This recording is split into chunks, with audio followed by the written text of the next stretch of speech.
Hey, Oliver? Whoa. Wait, are you Mabel? That's totally Maple. Oh my God, do we have fans? Oh, thank God we have fans. Where's the new episode? Shouldn't you be recording? Yeah, we don't work for you, you vultures! Okay, I'm so sorry. We're in a hurry. Yeah, we believe in you. Yeah. I'm sorry. Where did you get that? Oh, homemade merch. Worked on it myself, so... Out of curiosity, how much would you pay for an official one? Ooh. Oh my God, put down, let's go. That was a classic Oliver Mabel exchange. Hey, we're dying for the next episode. We may be too. It's highly unlikely that you'll start a podcast and quickly gain the kinds of fans depicted in this scene from Only Murders in the Building. Selena Gomez, Martin Short, and Steve Martin's characters not only share an interest in true crime podcasts, but they also start their own podcast while investigating a murder in their apartment building on Manhattan's Upper West Side. But that doesn't mean you shouldn't start a podcast. Podcasts are a medium for connection and community engagement, says Priscilla Brooke. She leads the podcaster success team at Buzzsprout, a podcast hosting service known for its user-friendly interface and ease of use. This week on Next in Queue, we discuss understanding Buzzsprout and its role, the evolution of podcasting, expectations versus reality in podcasting, launching the Happy to Help podcast, the vulnerability of podcasting, understanding customer support dynamics, the impact of automation on customer expectations, and building personal connections in customer support. Let's get to it.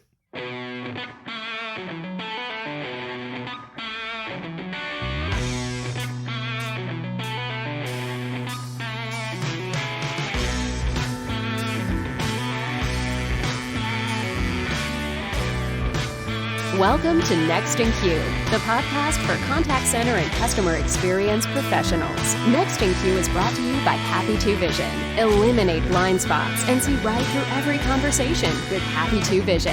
Learn more at happitu.com. Now, here's your host, Rob Dwyer. Hey everyone, if my voice sounds different, it's because Logitech G Hub sucks. Welcome to Next in Queue. Today, Priscilla Brooke, who is happy to help, but she was unable to help me fix my technical problems. I don't understand how that works. Hi, Priscilla. How are you?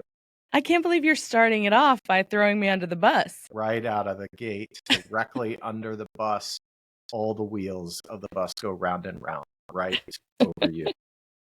Priscilla, I would only do this because you're the head of podcaster success at Buzzsprout.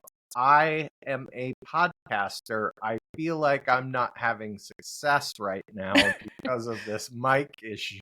But are you a Buzzsprout podcaster? Oh, I knew there was a problem. That's where you went wrong right from the beginning. You're right. You're right. I am a failure. No. Technology is hard sometimes. It is. And my assumption, and we'll get into this, but my assumption is that you don't do like tech support for hardware that podcasters are using, or does that happen sometimes? So, at Buzzsprout and on the podcaster success team, our goal is to make podcasters who use Buzzsprout successful, right? That's the baseline there. And so if that means learning a little bit about the mics they're using and helping them troubleshoot some microphone issues, we definitely will try to do anything we can, even if it's not directly in the Buzzsprout realm. With that said, I am not a microphone expert, and the brand you're using specifically, I don't have a ton of insight into. So it makes it kind of hard to troubleshoot things on the fly. But we do like to offer that kind of support to things outside of the Buzzsprout realm when we can, because all of it works together to make podcasting happen. And so you got to be able to help your podcasters, even if it's not always specifically with your product. You are truly happy to help them. I honestly am. Yes. I love it. I love working in customer support. I think it's such a fun role to play. I think part of that is because I'm in the podcasting industry, which is a really fun industry to be in. And so, yeah, I am happy to help. And it's not just a fun name for the podcast, even though it is a fun name for a podcast. It is. Absolutely. Okay, so we've gone off the rails already. Let's Great. get back on the rails. Let's just start with, what is Buzzsprout? So Yeah. I know what Buzzsprout is, but not everybody knows what Buzzsprout is. So let's just start there. What is Buzzsprout? Sure. So Buzzsprout is a podcast hosting company, service software that podcasters use kind of as their home base to get all of their content, their episodes up online, hosted in an RSS feed. And then we help podcasters get distributed all across different apps like Apple and Spotify and anywhere you find your podcast. A misconception is that the episode is uploaded to that directory, but really it's just a directory and all of them look back to your RSS feed. And so we at Buzzsprout provide podcasters with that RSS feed and then a whole suite of tools to help them monetize and promote and grow their show over the length of their show. And so that's what we get to do all day on the Podcaster Success Team, is work with podcasters, help them figure out technical challenges, help them log into their account, encourage them on their podcasting journey. And it's a really fun job. I'm glad that you brought up the RSS feed. I think people who have not done a podcast, maybe are considering doing a podcast, it is really important to understand that wherever you host, yes, that's where your podcast lives, but it still needs to get to all the other places, and there's some effort that goes into getting all those other places to look and grab your RSS feed so that it can truly be in all the places people get their podcasts, because people consume their podcasts. Yeah, no, for sure. I think it's one of the challenges in this industry, in the podcasting industry, is that technical education side of things, because there's definitely this sense of, it's funny, I feel like I see it from different sides of the spectrum. Sometimes people are like, oh, it's so technical, I could never figure it out. And then there's people that are like, wait, why is this technical at all? All I want to do is share my story. And so you kind of have to you get people from both sides. And so you have to reassure the people who are scared of all the technical stuff that it's really not that hard, because it's really not that hard. But there is a level of understanding that's necessary in order to really have a smooth launch process. One of the things at Buzzsprout that we care a lot about, making podcasting really easy so that anyone who wants to do it can come in and successfully launch and really share their stories. That's really what podcasting is about. Share stories that inspired people and that can connect you with an audience of people that are going to be, in the same boat as you. And so it's really, we try to make it as easy as possible. That's really one of our main goals at Buzzsprout. And so the support team, or the podcaster success team, is really working alongside that for the ease of use, which is what we like to make sure we're doing. Now, you've been there for a while now, including what I think of as the before times. I know. I have been here. So I have loved podcasting since 2011. I came across a podcast from NPR. I think it was in 2011. It's called Pop Culture Happy Hour. And I fell in love with it. I mean, they talked about all things pop culture. I just loved it. That was the first podcast that I really loved. And then, Serial came out. I was already a big podcast fan at that point, and I felt very cool that I was already into podcasting before Serial came out.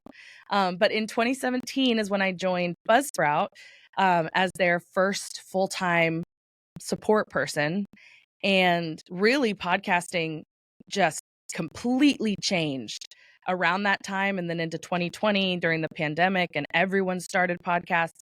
And now it's like if a celebrity doesn't have a podcast, then they're going to have one tomorrow. It's wild how many podcasts there are. And it's great. It's such a great way to tell stories. And so I love it. But yeah, it's been really fun for the last decade or so or I guess 8 years, to really see that growth and to be in the industry as it's growing. It's been a really fun ride. Yeah, I have to imagine you talked about that explosion in 2020, and hey, I'll throw my hat in there, even though I didn't start in 2020. I started in 2021. But it certainly was a time when I think people were trying to find new ways to connect because we were all so very disconnected. Yeah. And podcasting is one way you can do that. I wonder, though, do you find in support, right? You're talking to all of these podcasters, some of whom have been doing this for years, and maybe they've got tons of episodes under their belt. And then I imagine a lot who are just kind of getting started. Do you find that people are disillusioned a little bit when they start and they don't have, 1 million downloads right out of the gate? Because that's rare, right? Yeah, you definitely have people who expect that podcasting is going to be their moneymaker, right? And they go, I'm quitting my job. I'm starting my podcast tomorrow. I'm really excited. Help me make money. And you go, oh man, if you, and it's funny, we have been telling podcasters this since my first day on the job. If you are starting a podcast with the goal to make money and become famous, you should not. That is not going to happen for you. And I don't mean it in a way that's like, so sad you're not going to be popular. I really mean it in the reality of, I think it's like the top 1% are the ones that are making enough money to live off of. The other 99% of podcasters are doing it, one, because they're passionate about what they're talking about. They love whatever it is, like whether they have a community of 2,000 people that are, listening to their podcast. That's a huge, if you look at the podcasting numbers, having that many listeners consistently is huge. You're already leaps and bounds ahead of the average. And so I really think when you have someone new that comes in who wants that, you have to kind of adjust their expectations and say, listen, if you're going into this because you want to have thousands of downloads every episode, you might get there. I don't want to disappoint you or tell you not to do this, because you might get there, but that can't be the driver. That can't be the reason you're doing it. The reason you're podcasting has to be because you care about the content that you're creating. One, because those numbers are not going to come right away, and so you're going to have to do it without the numbers and be okay with that. And then the other thing is that after 5 episodes, you can't run out of stuff to talk about. And a lot of people are like, I want to start a podcast about this very niche thing. And it's like, that's great. If you can't talk about that for more than a couple hours, you're going to be falling off after episode 7 because you are running out of things to talk about. And so we really try to encourage our podcasters, define that why and make sure that your motivation is not fully based on the numbers. There are so many other things that you can look to that can encourage you to podcast, and it can be your audience. It can be the content, but just looking at the numbers, the download numbers, that's never going to be enough to get you to create quality content week after week, episode after episode. In my experience, my background is in contact center, and there is no business that looks at KPIs like contact centers. And what I hear you saying is, don't let downloads be your KPI. You're podcasting. Yeah. Otherwise, it will crush your soul. Yeah. It will. It's true. You can't let downloads be the driver. Just like you can't let CSAT scores be the only way that you measure success in your support. It can't be the only thing, because someone might be having a terrible day and you give them really great service and they give you a bad score because they're having a bad day, and it doesn't have to do with your service, and you can't let that be the thing that you measure all of your value on. Yeah, absolutely. Absolutely. Okay, one thing I want to talk about, Yeah. because I find it a little bit ironic. You are Okay. also the host of a podcast called Happy to Help, Yes. Buzzsprout support podcast. It's kind of new. Why now? Why? Why now? Yeah. So we launched about a year ago, and it's something that I had been thinking about and talking about with the partners at Buzzsprout for a little while.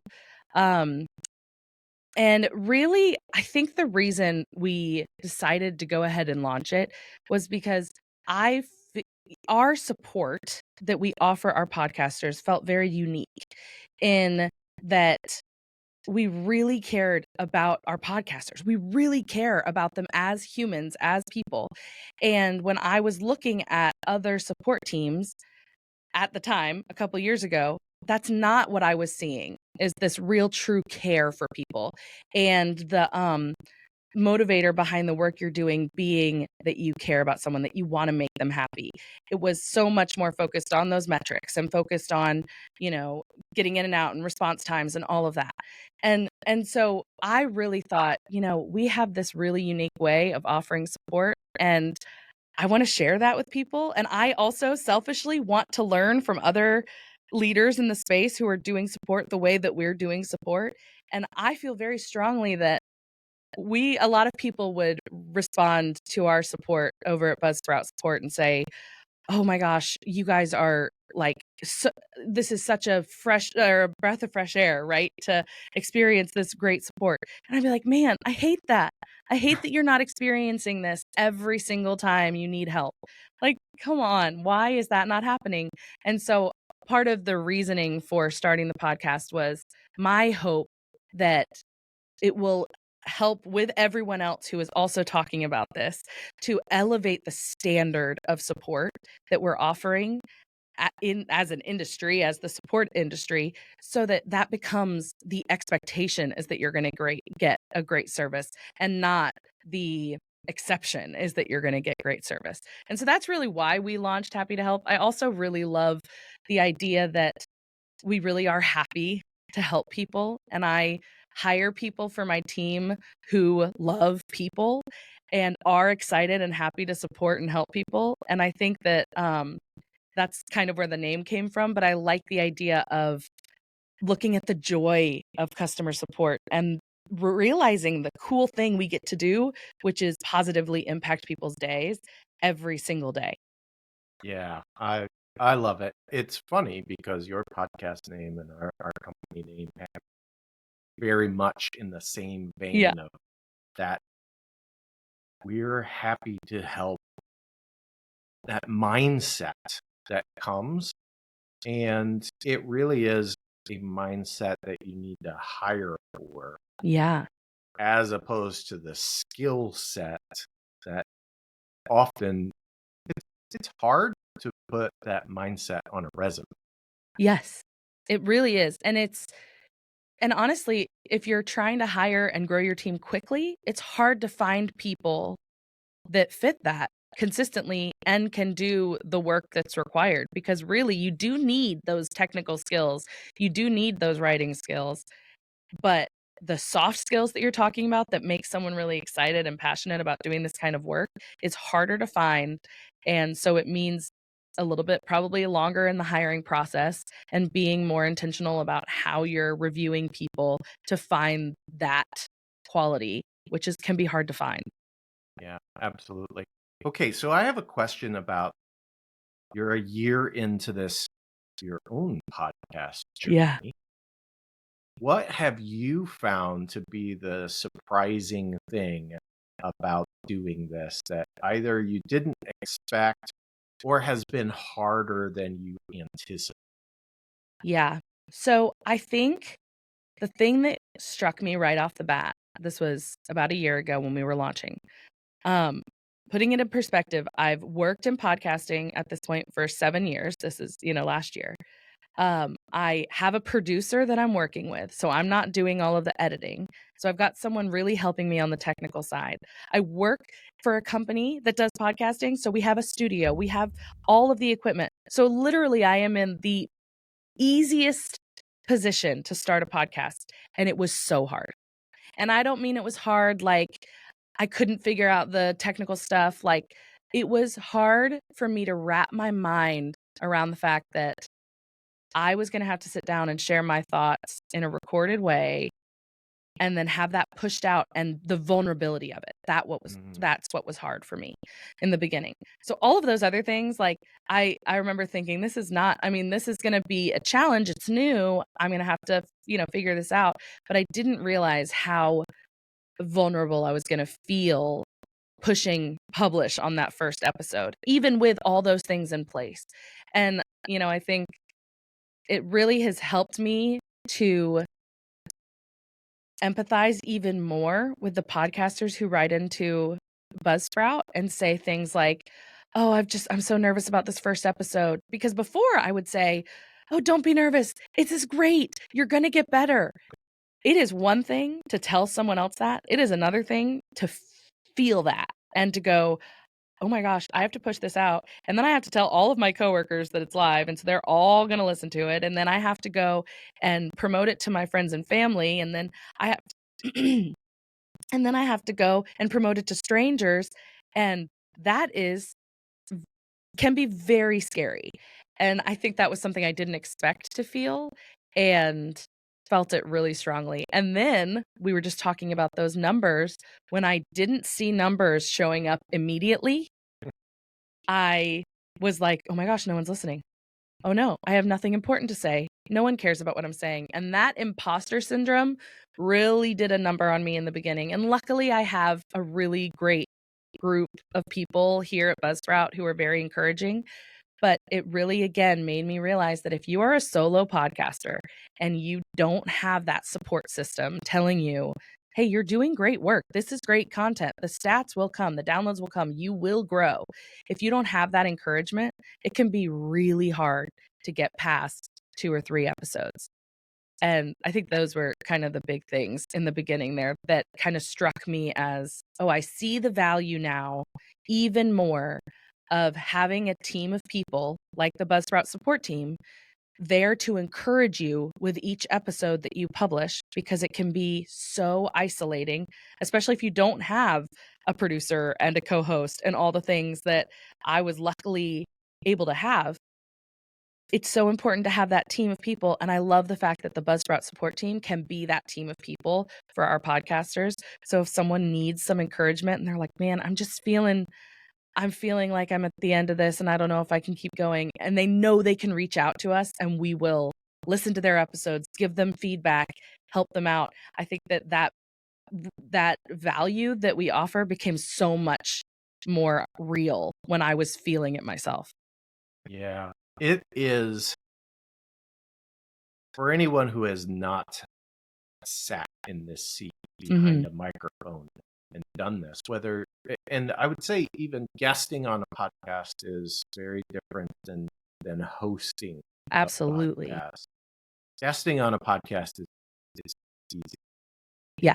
It really is. It feels like you're in the hot seat a little bit until you host a podcast. And then you go, "Oh no, this is the hot seat," right? Yeah. I'm the one who needs to facilitate this conversation.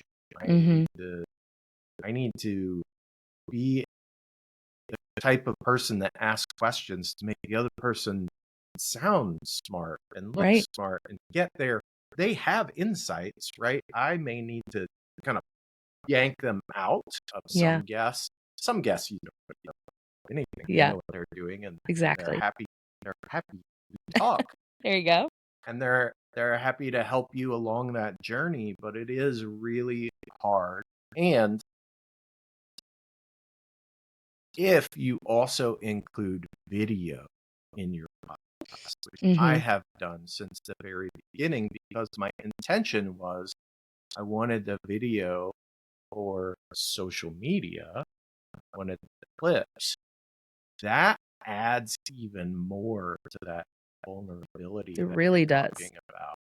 And I think it's difficult to hear our own voice when we listen to it back recorded. Yeah. And then it's even like it's take that times 10 when you're watching yourself on video and you're I like, can't do it. I'll tell you right now, I won't watch this video version. I'll listen to it. I've gotten to the point where I can listen to myself, but I probably won't watch it. I can't. I agree with you. It's another level of that vulnerability to put your face physically on the content. Yeah, absolutely. And right now everybody's using high def cameras and the recording quality is Yep. so good that it almost can feel invasive. Mm. And being able to just get past your own insecurities, whether it comes to communicating about things that you're passionate about, know about, or whether it just means I'm okay with being on camera. I've actually had guests who said, you know what, it's not really for me because I am comfortable with the audio portion, but I don't want to be on camera. Yeah. And I get that. I really Yeah. do. You talked about this variety of people that you had to work with, and I wonder from a support standpoint, who's more challenging to work with? The people who are really tech savvy or the people who are, for lack of a better term, pretty clueless when it comes to tech and really just want to get that story out there? That's a hard question because for me, what it comes down to is so much less about where your level of understanding is and your approach to the problem and to following troubleshooting questions, right? So, you might have someone who has no technical understanding and they write in and they expect you to solve a problem in one email, but it's a bigger technical issue than that. And so you have to troubleshoot, but they don't want to troubleshoot. They just want it solved. That is hard. But then you have the same mentality and someone who's super technical, right? And they also are like, just solve it. I don't want to. And so I think that's the hardest person to work with is the person who expects that immediate solution to something that's more complicated and that more information is needed, and so I think that's harder. I don't think it relates more to the level of knowledge. It's more the type of person that's writing into us and the type, that personality of, take this and solve this. You have to fix this. And I think a lot of times the reason that someone comes at support with that mentality is because they expect to not have a good experience. And so they're coming to it going, like, I'm already mad at you because I already know how this is going to go. And so that's the harder thing to work. It's like you're working out of a deficit at that point because you've already started in the hole. And now you have to figure out how to convince them, one, that this is going to be a good experience and to get them to help you help them type of thing. But there's challenges that come with the person who has no technical knowledge. But if they're eager to learn and if they recognize that they're starting from ground zero, then we can teach you the technical. It's not that difficult. And luckily our marketing team builds a ton of really wonderful resources for podcasters to get started. So we have so many videos, so many articles that will walk you step by step through the technical stuff. So as long as you're willing to do a little bit of the work to learn it, we can be with you every step of the way and teach you anything you need to know about podcasting. And then on the other side, you'll have super technical people that write in.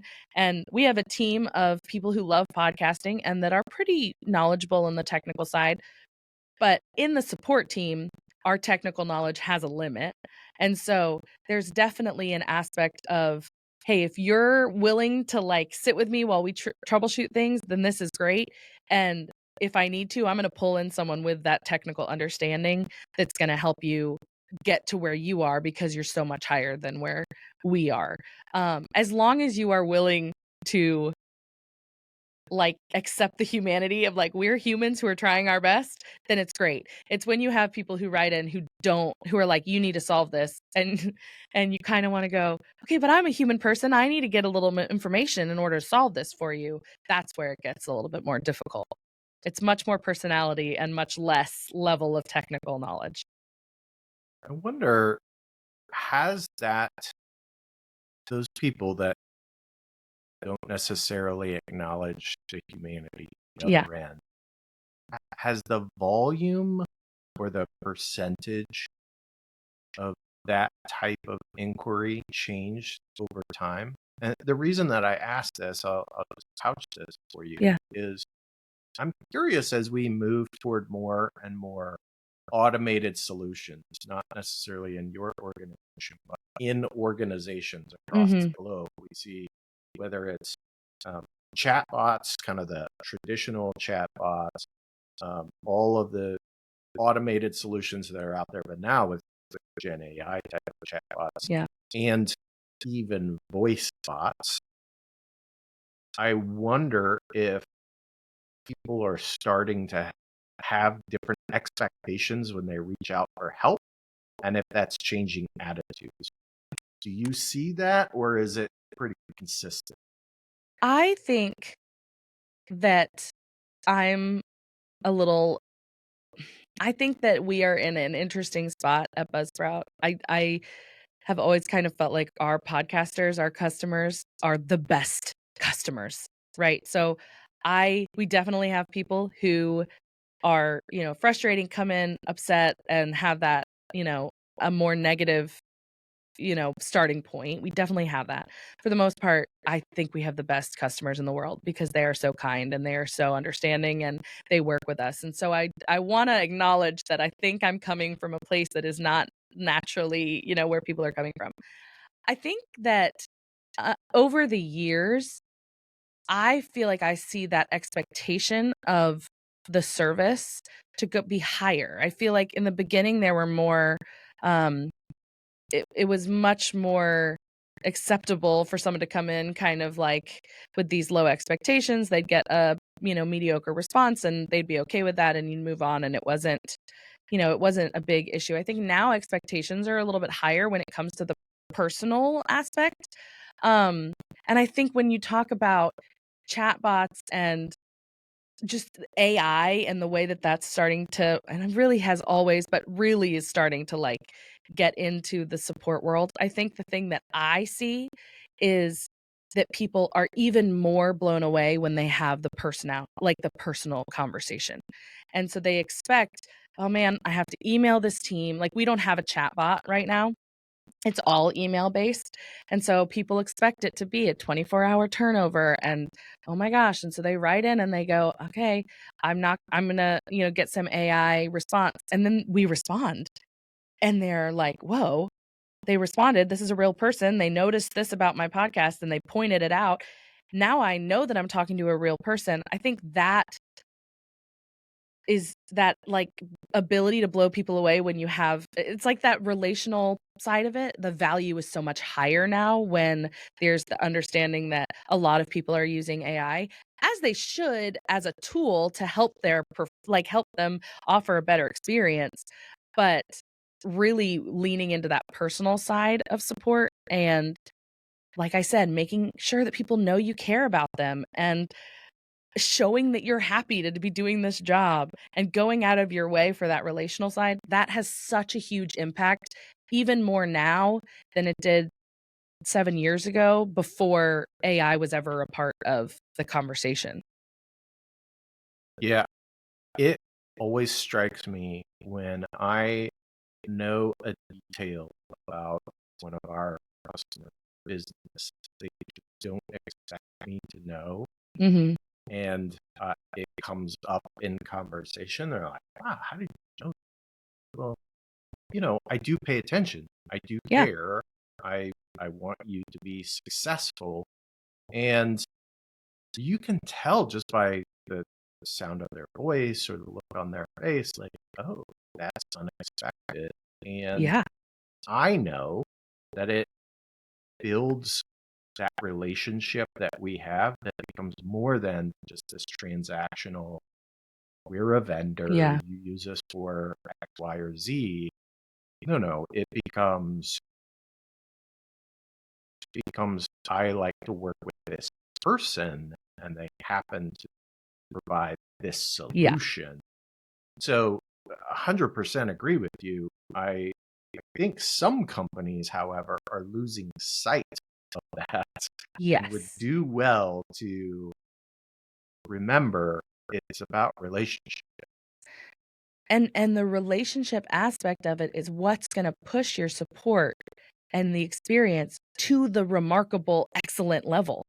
You can have really solid support that you offer someone and not have that relationship side of it and give it like a really good service. You definitely can. But what's going to make that service excellent, remarkable, the thing that's going to make people want to tell other people about using your product, that's the relational. At least that's how I feel about it and what I see in my work with Buzzsprout. And I think, you were saying that like knowing little information, like knowing information about your clients. And, we work with 120,000 podcasters. So it's hard to always know information, but you can, go look at their podcast, get a little idea of what they like and let that be part of the conversation. And in turn, you can let them know about you. We in all of our emails, you have a line for your job description.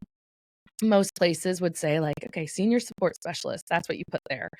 And for us, we don't do job descriptions, we do personality descriptions in there. So, we have a guy on the team who's a huge fan of the Denver Nuggets.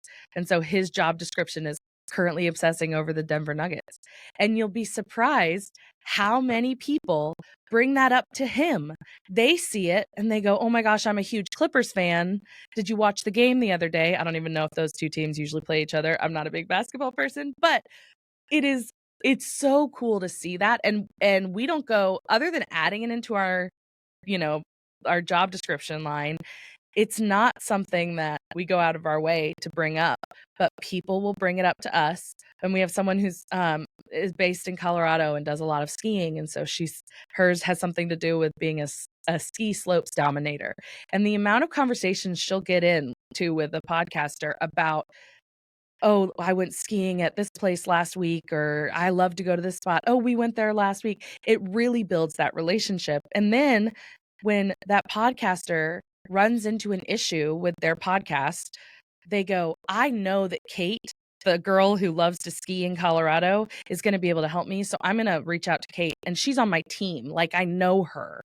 And I think that there is, especially within podcasting, because it's such a solo sport in so many ways, having that connection with the people who are using your service really does strengthen that bond. And you do it because you care about people and you want them to feel understood. The benefit is that they don't want to leave your product, because then they're leaving their team. They are leaving Brian, who loves the Nuggets, and Kate, who loves to ski. And it's like, I don't want to leave those people because of this other company that has this new shiny thing or whatever, because the support I'm getting here is so relationship focused. So I really think it's a huge thing that just changes your support from being good to being remarkable and being excellent. Well, I can't agree more. And to Brian, I'm just going to say, I hope you guys find a GM and a coach. Oh, I know. So sorry. We talked about that yesterday. But I am not a Nuggets fan, but I'm a Christian Brown fan because I'm a KU and I'm a KU fan. So I do pay attention to the Nuggets, and I do hope that you get this figured out. Wild that you just fired Yeah, a coach I don't who know won much a about it, but I championship did a hear couple about it years yesterday, and it seems pretty wild. But my family, we're Mavericks fans, specifically Luka Doncic fans, and so that was a pretty hard one for us to deal with a couple months ago. So now am I a Lakers fan? I don't Anyone know. is a Mavericks fan at this point. We were watching the game last night where the Lakers went and played the Mavericks for the first time, and the first time in Dallas, and it was emotional. It was emotional for sure. For those of you who don't follow sports, I'm sorry that this devolved into a conversation about basketball, but your point about that personal connection, I have said this for since even before I started the podcast, but certainly um, people know my background. So if you watch the video version of this, or you see the clips, you see my background, it's the same background I have anytime I meet someone new, Teams or Zoom or whatever. And I guarantee you 8 out of 10 times we will first have a conversation about what's behind me. And that becomes number one, memorable. And number two, there's this instant association that happens with that.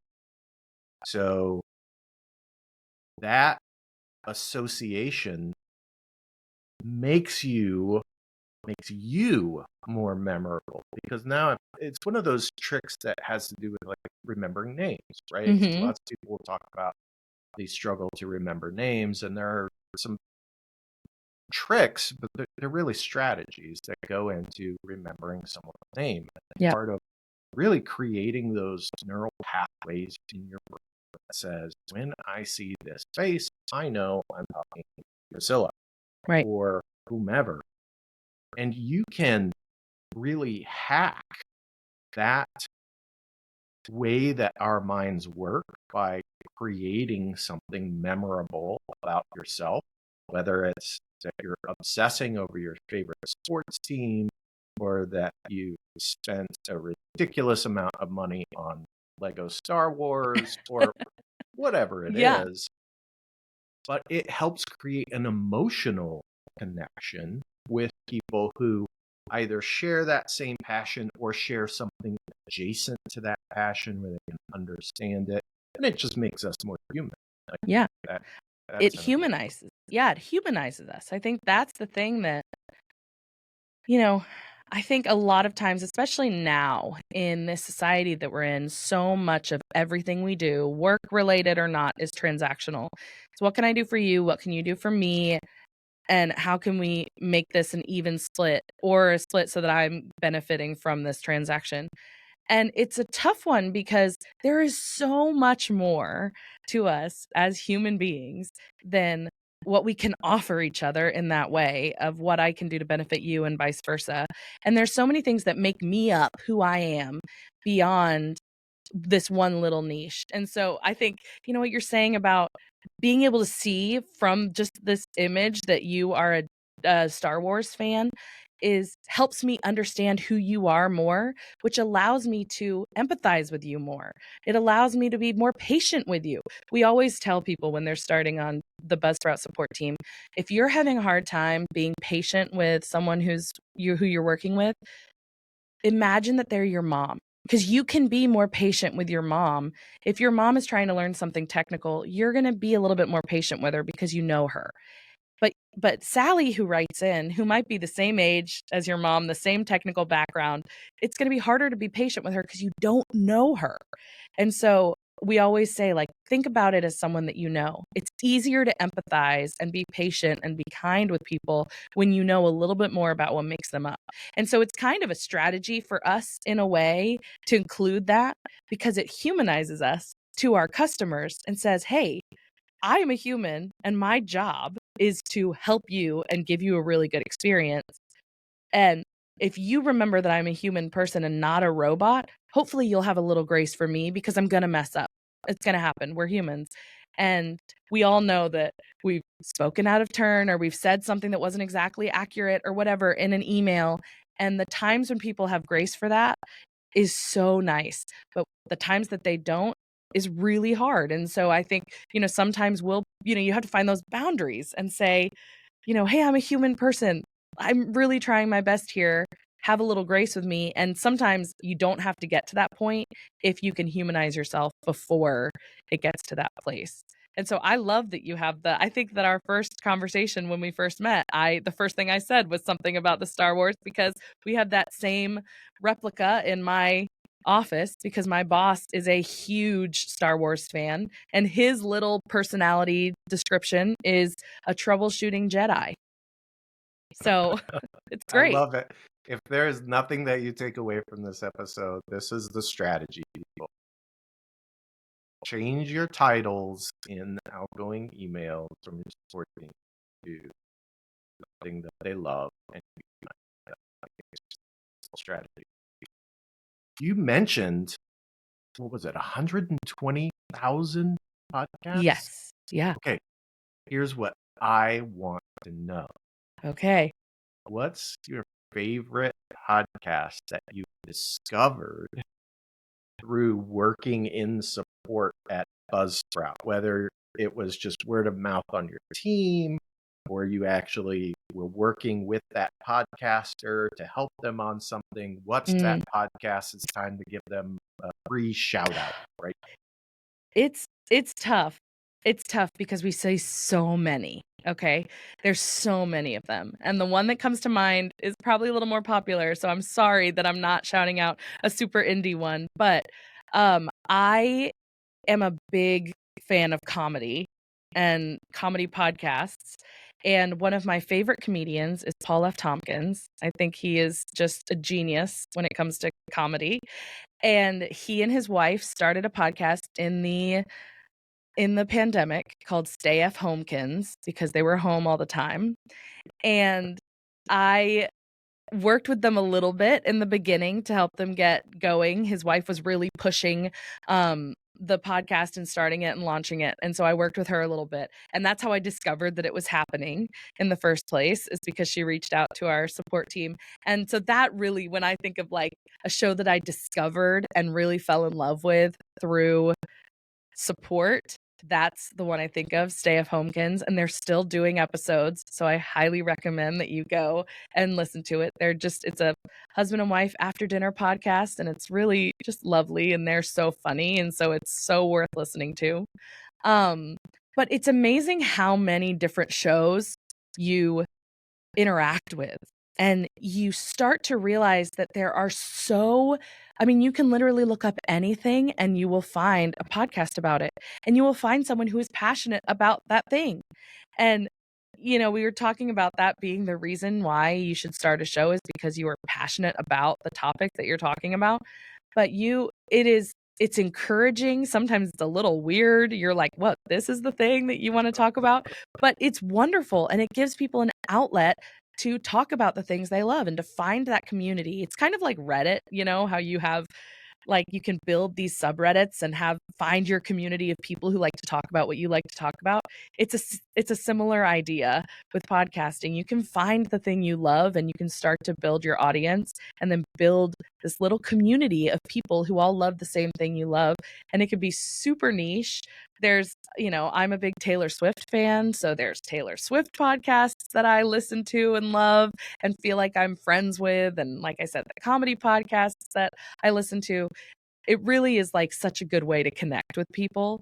And sometimes a little bit like, as a listener, you're like, I'm connecting with you. I feel like we're friends, but we're not friends. You don't know me. So you have to be realistic about those boundaries. But I think that it really is such a cool way for connection and to find your people and to find that, group of people that feel the way you feel about whatever it is that you love. Yeah, absolutely. I feel like you really hit the nail on the head in kind of comparing this to Reddit, although podcasting certainly is not the same animal as Reddit. No, it's you not. can go down a rabbit hole with any given Reddit. Right. But it does allow you to dig deeper into things that matter to you or allow you to be a voice about things that matter to you. Yeah. And I think all too often there are incredibly passionate, wise, knowledgeable people that could offer a voice and don't, for some of the reasons that we already talked about, right? Yeah. Imposter syndrome, not wanting to hear your own voice, not wanting to see yourself on camera, or simply not having the confidence to say, what I have to say, what I think about on this topic matters, or people will care about that. And I do think that if you're considering starting a podcast, just do it. Be thoughtful about it, Mm-hmm. but just do it. It's easier than you think. I love it. That was a perfect way to end that talk. I agree with you 100%. There are so many. I just had this experience about a week ago. I went to I'm in Jacksonville, Florida. I'm based in Jacksonville, and I love to go to our symphony, our Jacksonville Symphony performances. And I went to an event last week where the one of the music directors gave us a quick, probably a 45-minute talk about the pieces we were about to watch. So the history of when they were written and who wrote them and where they were coming from and what, led them to write certain things the certain ways and all the different movements and all of this. And it was a very cool informational little session before we walked into the actual auditorium and saw the actual show. And I thought, this would be a great podcast to be a companion to the Jacksonville Symphony Orchestra. And so I went up to him afterwards and I said, you need to start a podcast. That was so great. You already have the content. The rest of it's easy. The content is hard, but you can do this. And he said, oh, well, I don't know. I don't know if I can. I don't know if I have. And I thought, you just sat and talked to us for 45 minutes and told us all of these details. And now you don't think it's important enough? You don't think that this is something new that anyone will listen to? And I think it goes right back to what you were saying. You might feel like the things and the thoughts that you have are not important enough to share, but the reason you think that is because you've been thinking them. They're yours. They're in your head. You are familiar with them, so you don't think they're unique. The reality is other people don't know what you know, and you can share that with them, and that might make them look at something differently. It might make them change the way that they approach a problem or change the way that they listen to symphony music. I mean, I think that so many of us get stuck in that, well, the thing I have to say is not that important. And it causes a lot of people to not want to do the vulnerable thing of sharing that. And I'm right there with you. If you feel passionate about something, do it. What's the worst that could happen? Start the podcast, do a handful of episodes.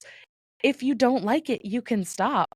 But you might find that it's really nice to organize your thoughts and to share them in an organized way, and then to have people react to that and feel like they are being inspired by you. And it's all that connection. We are very divided right now in our country, in the world, and sharing those stories and finding those levels of similarities, that is what's going to bring us together. And so I think, like you were saying, just do it. Just start it. There's no reason not to. Share your information, share your thoughts. They are going to impact people. And if you decide that you want to stop doing it, you can always stop. When you start your podcast, because you just listened to Priscilla tell you to do it and got inspired, make sure to let her know. Yes. Connect with her on LinkedIn. Go down to the show notes. You know where they are. And when you are starting that podcast and you're like, I don't really know what I'm doing, it'd be great if I had some support. I imagine that Buzzsprout would be happy to help you with that. Yes, absolutely. If you want to start a podcast, reach out to us. If you're not sure if you want to start a podcast, reach out to us. You can just email us at support@buzzsprout.com. You can jump into my LinkedIn messages and I will be in touch with you there. But yeah, reach out to us. Let us answer your questions about it. I mean, even if you're not sure and you just want to know a little bit more about what actually goes into making a podcast, you can reach out to us. We can walk you through it, whether you're a customer or not. We want to help you because we really feel strongly that podcasting is a really awesome way to share your stories and to inspire people. Well, Priscilla, you have been really awesome joining me. Thank you so much. I really appreciate it. Yeah, thank you for having me. This has been a lot of fun. I love to talk about podcasting. I love to talk about customer support and making people's day better. And so thanks for having me on to talk about just that. Next in Queue is brought to you by Happy To and is produced by me, Rob Dwyer. If you enjoy this podcast, please by all means subscribe and or rate this podcast in iTunes or your favorite podcast app. But more importantly, please tell just one person about this podcast. Word of mouth is the best way for people to discover new content. As always, thanks for listening.